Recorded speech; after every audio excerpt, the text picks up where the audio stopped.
kebetulan saya juga pasien radioterapi. Dokter, mohon maaf saya ingin bertanya. Saya sering mendengar bahwa radioterapi itu sebenarnya bukan merusak kanker, tapi juga bisa menimbulkan efek samping pada jaringan kita yang masih sehat atau yang masih normal. Nah, sebenarnya saya mohon maaf bisa dijelaskan sebenarnya bagaimana sih radioterapi itu bekerja untuk sel kanker kita dan apa yang bisa dilakukan pasien untuk mengurangi efek samping selama menjalani terapi ini. Terima kasih. Ya, jadi secara umum radioterapi itu merusak sel kanker dengan merusak DNA-nya. Jadi kita memecah DNA-nya. Sel kanker itu kan ada pembelahan sel yang terus-menerus tidak terkontrol. Dan di sini kita memecah siklusnya. Bisa secara langsung, bisa juga melalui radikal bebas.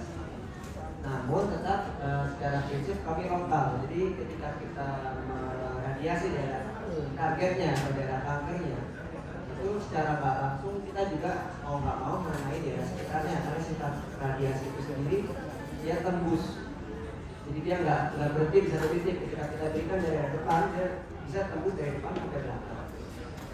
Nah di sini tapi dengan teknik yang lebih canggih, kita biasanya memberikan kombinasi dari beberapa arah ya. Jadi nanti di daerah sekitar dapatnya rendah, di akumulasi dari targetnya itu di tumornya atau targetnya. Gitu. Nah, jadi memang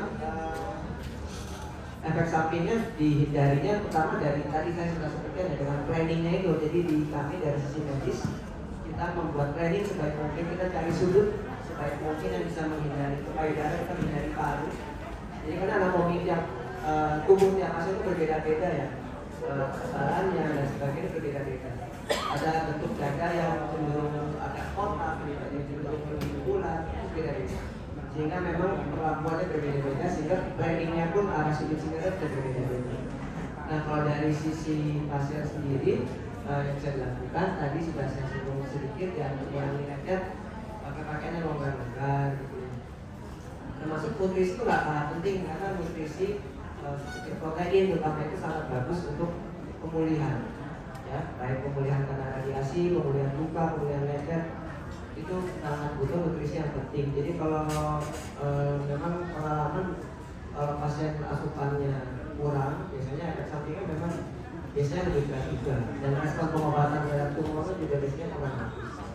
Jadi kalau dari sisi pasien yang saya lakukan mungkin itu, dari sisi medisnya kami bikin planning supaya itu. Dan memang harapannya dengan teknik radiasi makin canggih saat ini, efek samping saat ini lebih rendah dibandingkan